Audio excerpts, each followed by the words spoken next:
একটা ছোট গ্রামে থাকত এক ১০ বছরের ছেলে, নাম তার আরুণ। সে কারোর সঙ্গে ঝগড়া করত না, প্রাণী ভালোবাসত আর বনের পাখিদের গান শুনে ঘণ্টার পর ঘণ্টা বসে থাকত। একদিন সকালের দিকে সে বনের পাশে বসেছিল। হঠাৎ তার সামনে এসে পড়ে একটা ছোট সবুজ পাখি, চিকু। চিকুর ডানায় রক্ত, চোখে জল। তুমি তুমি কি কথা বললে? আরুণ অবাক হয়ে জিজ্ঞেস করল। চিকু ফিসফিস করে বলল, দয়া করে আমাদের রাজ্যে চলো, আমাদের রানী পাখি মরে যাচ্ছে, কালো ছায়া সব শেষ করে দিচ্ছে। আরুণ চিন্তা না করেই বলল, চলো, আমি তোমাদের সাহায্য করব। চিকু আর আরুণ বের হয়ে পড়ল এক জাদু জঙ্গলে। পথে ভয়ঙ্কর ঝড়, গর্জন করা সিংহের আওয়াজ আর গা শিরশির করা ছায়া।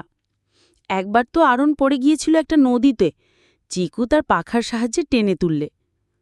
আমি পারব তো চিকু? আরুণ জিজ্ঞেস করে। চিকু শুধু হাসে। তোমার মন তো ভালো, তুমিই পারবে।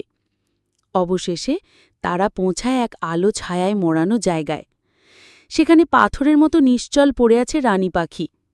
চারপাশে নিস্তব্ধতা, সব পাখি ভয় পেয়ে গাছের আড়ালে। আরুণ ধীরে ধীরে সামনে এগিয়ে যায়, রানী পাখির মাথার উপর হাত রাখে। সে বলে, রানী পাখি, আমি কিচ্ছু চাই না, শুধু চাই তুমি বাঁচো, পাখিরা আবার হাসুক।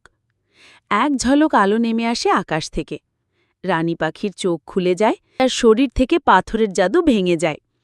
চিকু আনন্দে চিৎকার করে, বাঁচল, আমাদের রানী ফিরে এসেছে। সব পাখি গান গাইতে শুরু করে। কালো ছায়া ভেঙে পড়ে মাটিতে, চিরতরে শেষ।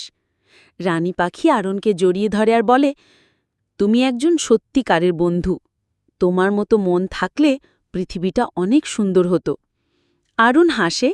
চিকু তার মাথায় বসে বলে, তুমি না এলে আমরা কেউ বাঁচতাম না। শেষ দৃশ্য, আরুণ গ্রামের পথে ফিরছে, পেছনে আকাশ ভরে পাখির গান। চোখে তার জল, তবু মুখে শান্তির হাসি।